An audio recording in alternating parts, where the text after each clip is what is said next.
Hello, my name is Crystal Coda, and I'm going to be sharing my research for vlog number 2. My assigned artist is Dennis Holinsky, and so I'm going to be talking about what I learned from him, but also Jenny Holzer and Rosa Menkman. But before I get into each of those, I want to talk about the Fluxus movement because I think that influenced a lot of not only these three artists, but so many as well. I had never heard of this movement before, but after doing a lot of research on it, I um, can see how it changed the game, not only for creators, but also for the viewers as well.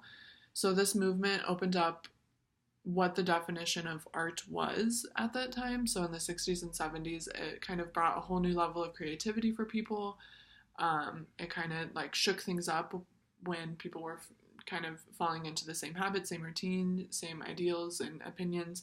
Um, so George Macionis, I think is how you say his name, he first coined this term in 1961, and this movement brought artists from Asia and Europe and North America, um, and to kind of showcase their work. So they kind of used like strange objects and they performed unique activities, and they were just very experimental.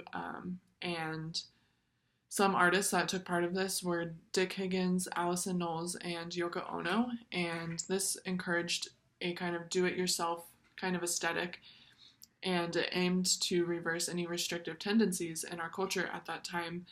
Um, so I think at that time, many people were conforming to the same ideals. They were living in the suburbs. They were avoiding anything that didn't conform to their ideals or opinions. So this movement kind of shifted the way that art was created and accepted at that time and even up until today. So I can definitely see how Jenny Holzer was influenced by this because she grew up in the 70s. That's when a lot of her artwork started coming out.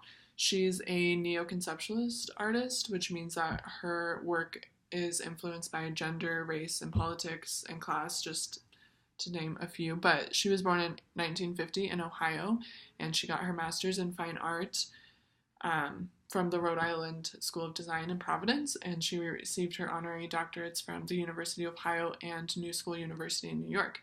And so she's one of my favorite artists that we've like researched so far. I think a lot of her work is very compelling. And so what I found interesting about her work is that she uses language as her art. So in 77, when she was a student at an independent study program, she hand typed numerous one-liners, which now that she just calls them truisms. They're very iconic. It's like the black italic text on a white background, just kind of one line that kind of makes you go like, oh, whoa, yeah, she said that. So she printed and pasted them on buildings, signs, and phone booths to evoke conversations of people walking by. So I even read that after she would like post it all, she would stand by and see how many people would stop and talk about it, and if they did, if it evoked conversation or feelings, or she would keep it, and if it didn't, she would just kind of toss it. But she wanted her art to be understood by everyone and not just art people necessarily, which I appreciate from not being an art person. So in the early 80s, when new computer technology was coming out, she started to display her truisms on huge LED screens in New York just to be seen by a larger audience and everything. Um, this eventually turned into huge projections on buildings, castles, cathedrals, numerous places all over the world. I posted some of her artwork in the document that I've attached. So yeah, it's really cool. I really appreciate her work. I also added some links even to her website. She's still doing projections and everything like that. So on to Rosa Menkman. She's a Dutch-based artist and specializes in glitch art, which I know what glitch art is now. Very familiar. It was cool looking at her work and understanding like kind of how she's doing it. So it was fun for me to look at her work. I attached some pictures and the doc as well. So she attended the University of Amsterdam and she got her Master of Arts and Research and Master of Arts.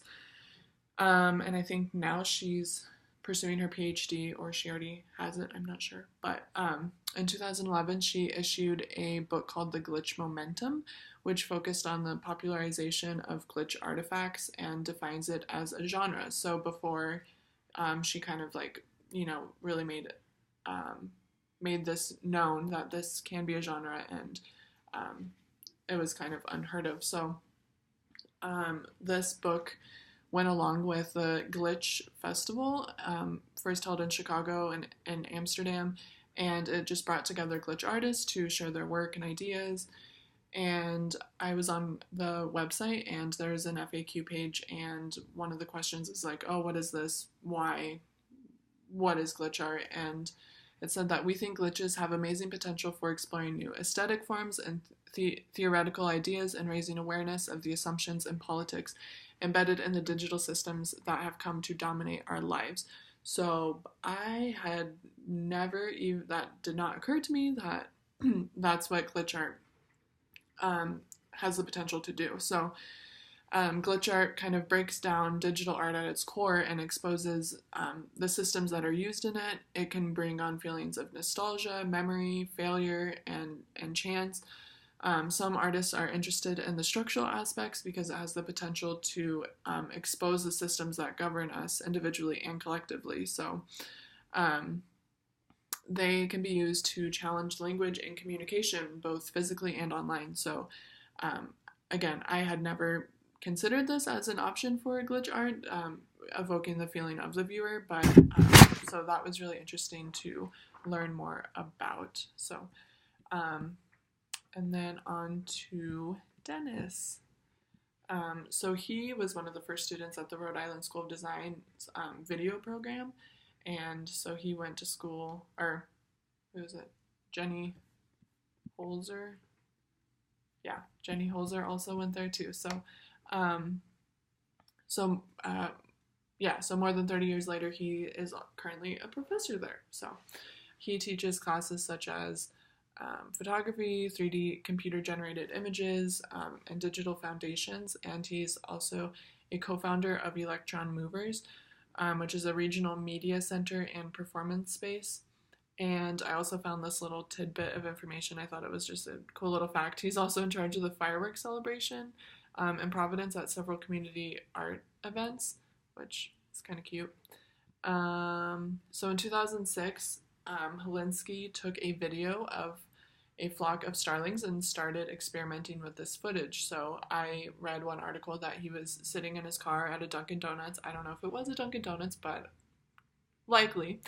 And he just took a picture of the birds, multiple pictures, and then once he got home, he started layering these frames on top of each other, and so then he could start to see like where the birds were at any given moment. So I have a couple pictures in the doc as well. Very similar to the glitch art, but I like that it kind of has a more like organic approach to it. It's literally just taking a picture and putting it on top instead of kind of distorting it and taking it apart a little bit more. So yeah, he extended the time without slowing it down, and so you could clearly see what was happening in the flock. So this helped scientists and biologists understand how they are able to take off all together in sync, because many people thought that it was so impossible for hundreds of birds to react so quickly for following just one single leader. So now they kind of think that like these birds have sort of like a telepathy between all of them, where they collectively are like, all right, like we're going to take off now, instead of one single bird controlling all of these. So that's pretty cool that he helped discover that, or continue to discover how birds are able to do that. So I also put his Vimeo in the link, which showed more of his work. It's not just the birds. So those were the three artists. I really enjoyed learning about all of them. I attached the doc with some more information. But yeah, thanks for watching.